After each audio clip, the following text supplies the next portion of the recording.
What critically acclaimed video game did you just not care for? Badlands. I will admit that I didn't make it past the first few levels, but that was out of sheer boredom from what I perceived to be the game's design and pacing. It was good on mobile though. The only thing I did every time I went into a phone store with display phones. Any MOBA like League or Smite, they look like games that take a lot of time to even be competent at, and there's no real motivation to try and understand all that stuff. The trick is to start them when you're having a traumatic event in your life that you don't know how to deal with. Then you funnel all that grief and narcissism, born from low self-esteem, into it to become good.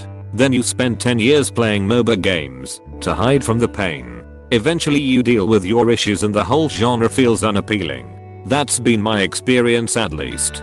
Well, that is super relatable. I agree. Spot on. Except for the eventually dealing with your issues part. Yeah. I just buried them in vodka and self-shaming. Smile on top, grief down below, like a normal person. Scrolls down. Doesn't see my favorite critically acclaimed game listed. Goes back to bed.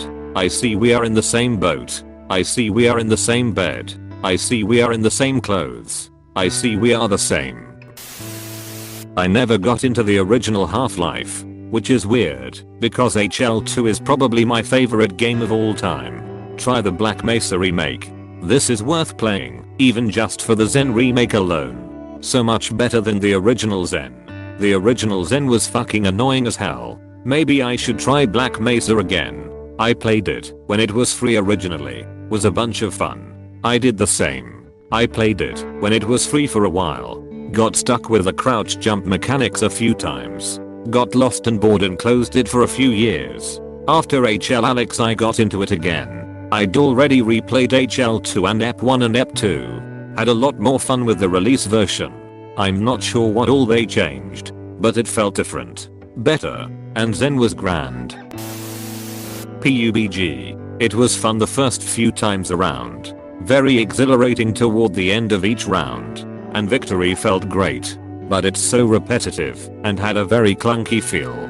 Also made every British rail game that came after it feel pasted, and they all bored the hell out of me. Overrated genre MMO. I don't enjoy the British rail genre either. I think it's the constant fear of dying and having to watch my friends for 15 minutes. I end up meeting nobody and get in no fights. You should try Warzone or Apex Legends. Both games allow your friends to bring you back into the game, which makes the whole experience much more enjoyable in my opinion. And both free too. Although you'll need a whole hard drive just for Warzone and its 60 GB updates. I tried both of them, but Battle Royale just isn't my thing.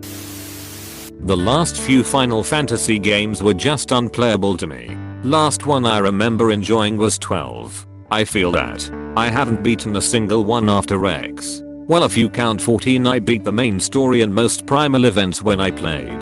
FFXI I was good, but skipped past a ton of grinding because well you could, and was super underleveled in the second half and quit. FFXI I started decently good, but some of those fights were so damn slow.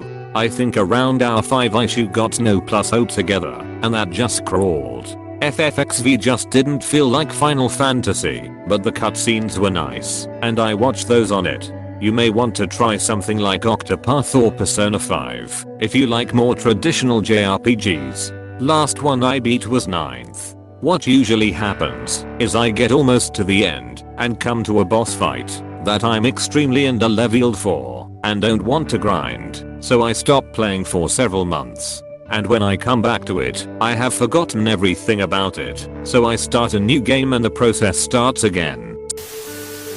Fortnite British Rail. I paid a lot of money for STW, and it's a joke trash fire now. RIP STW. League of Legends. Played it for a while. Used to like it. But now the thought of playing even a single game disgusts me. First you get trapped in a game for at least 30 minutes with 9 complete strangers who are all simultaneously more toxic than the other. And if you leave or disconnect, you can get banned for days. There is always at least one hopeless optimistic on your team who will refuse to surrender even when it's 0 to 20. I completely agree. yet I'm still completely and hopelessly addicted to it. Yeah, that awesome 1 in a 100 game feeling of solo carrying a team fight and getting a pentakill is an amazing feeling I've never gotten from any other game. But for me, it's probably a 1 in a 1000 game moment lol. Have you tried playing top lane? You know that one game you really like? I hated it. Dude. Are you serious? It wasn't even the way you are thinking it is. You need to just read the 2 books that came out before, and it will make sense. The story is amazing.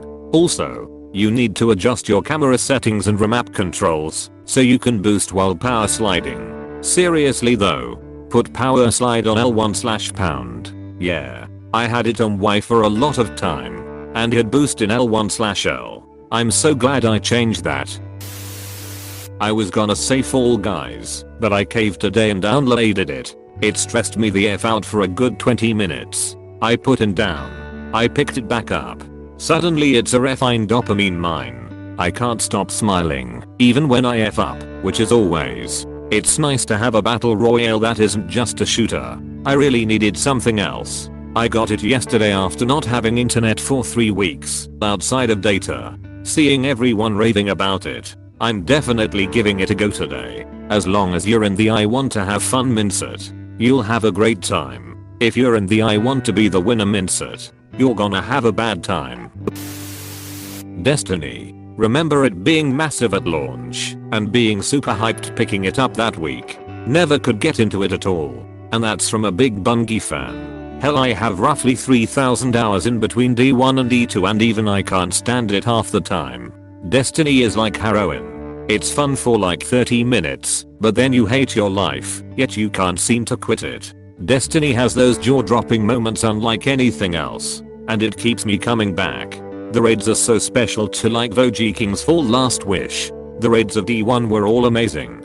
Even Krot Ascend, which was beaten solo by Glad with a drum kit and with voice commands. They were all jaw-dropping. Oryx especially, but man, if D1 and D2 hasn't seen some of the roughest patches of gaming IDK, what has?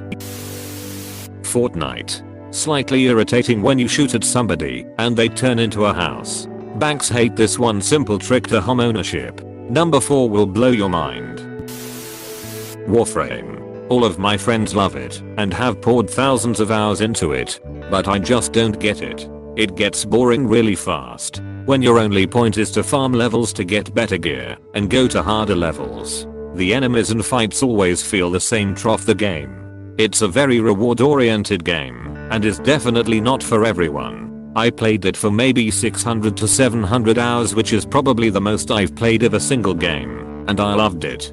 But my friends just never got into it. Lately it's also getting problems with content and the community getting frustrated with the devs. Plus it's almost certainly going to be sold to Tencent. I love the game, but sometimes it's almost trying to make it hard for me to love it.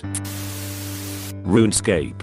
I only managed to put in about 7,000 hours before carrying on with my life.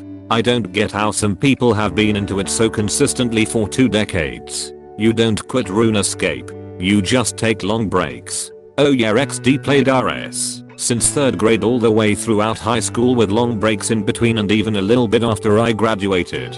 It's unfortunate that RS is so time consuming.